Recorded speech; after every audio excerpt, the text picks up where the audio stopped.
In the world of Ciconia, Meow wields great power, both personally as an ace gauntlet knight and authoritatively as the Grand Master of the Order of the Public Bath. However, for this very reason, seemingly every entity with any clue is trying to bias and manipulate him one way or another. How does he get pulled along by these forces, and how do his own values and decisions shine through? The most obvious manipulation is the murder program. It was seemingly instilled by Mom, who I believe is Tojiro himself, or somebody executing Tojiro's plan. The murder program claims to avoid the factory world, but I don't know if Tojiro really cares about that. It's just an effective way to turn someone into a weapon. Little sister Meow, on the other hand, tries to get Meow to accept the factory world. Eraser Meow would prefer that Meow not get his hands dirty with any of this and just disappear from this timeline. Then there's the 9th Prime Chivalric Order, who tried to manipulate Meow into favoring their philosophy, with a bit of help from Carapoyo. Through Meow, it could be possible to influence the rather large and powerful Order of the Public Bath, making it particularly valuable to try and gain Meow's favor. I think this is Tojiro's doing. Meow only gets the idea to create a chivalric order after Tojiro tells him about his own. They have that conversation because Meow sent Tojiro a strange email that he himself could not explain and immediately regretted. Tojiro instantly responded with a real-time call. I believe this strange email may have been a programmed reaction on Meow's part. Maybe Tojiro inserted this particular programming at their previous meeting in the restaurant after asking Meow to turn off his cellcom. If Tojiro's tool Meow is part of the 9th Prime Chivalric Order, it only increases his power and reach. He's already shown great leadership, accidentally taking over the 9th Prime's own initiatives. He may quickly control the entire 9th Prime if he were allowed in. But is he really needed? They already have Gunhild in the AOU, isn't it risky to tell Meow about the 9th Prime at all? Tojiro has a plan for that. The last thing we see of Gunhild is her shield malfunctioning. She's in mortal peril. I believe she is being forcibly expelled from the 9th Prime Chivalric Order. Data Fragment 15 shows Gunhild exploring Giroi Level 4 Heavy Military Research Center, learning secrets about her sister Maya's fate, and ends by cutting right to Gunhild's malfunctioning shield. These two incidents are connected.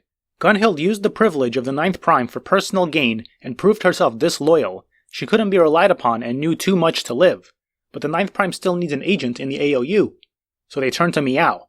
Tojiro set all that up. In Chapter 9, Monster Party, he encounters Maya. It seemed like he was concerned about her in particular, and could have tried to speak with her in private. In so doing, he would quickly learn that she's trying to be a gauntlet knight, but having a hard time of it. He would also learn that her sister is the ace Gunhild of Warcat. At that point, his plan comes together. He can tell Maya that she can go to Giroi if she wants one last shot of becoming a gauntlet knight. Actually, he knows that to be a death sentence. But, once that happens, he can somehow leak to Gunhild that she can try to learn more by visiting Giroi. This way, he traps her in a selfish action that forces her expulsion from the 9th Prime and necessitates recruiting Meow, Tojiro's tool. It all went just like Tojiro wanted. Maybe Tojiro has enough influence over the Three Kings to control when they begin their plan. Maybe the only reason the Three Kings voted to proceed when they did was because Tojiro finally had his way of getting Meow into the 9th Prime.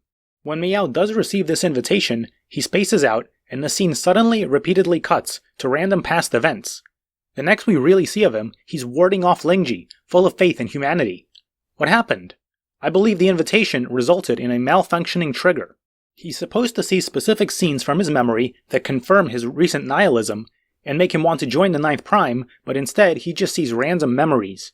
Thinking back to his experiences with his peers restores his faith in humanity. But then Tojiro directly controls his gauntlet and makes him kill Lingji. That's one prophecy fulfilled. And remember that Meow made a pact with Eraser Meow shortly beforehand. He promised he'd disappear if he was being used for destruction against his will. That's more or less what Tojiro does to him, so at this point we shouldn't be surprised if he wills himself to disappear. And indeed, Meow's perspective stops right there, and only resumes in the very final scene, with the weird blue Jaden and the red moon. Meow stopped existing and was only resummoned to enter virtual heaven. Eraser Meow won, he got what he wanted. Meow disappeared quickly enough not to do anything too horrible, but without disrupting any prophecies. And yet, Meow rejects his fate. Sorry, Eraser, we have to do Phase 2. With Meow out of the picture, his body could be fully controlled by little sister Meow. She's now in a position of great power, and wants to proceed with the factory world. The prophecies can probably proceed smoothly from there. The scene where Tojiro reveals something to Veer may be symbolic of this. He's probably showing the secret location of some piece of wisdom, or advanced technology in my understanding, possibly belonging to the Order of Prometheus. Giving it to Vir is symbolic of contributing it to the factory world effort. How is Tojiro connected to Vir? Why should little sister Meow help create the factory world? Why do the 9 Prime Chivalric Order insist on having a Gauntlet Knight in the AOU, especially given that they don't have any in Leto? How does Eraser Meow benefit from Meow wishing to disappear?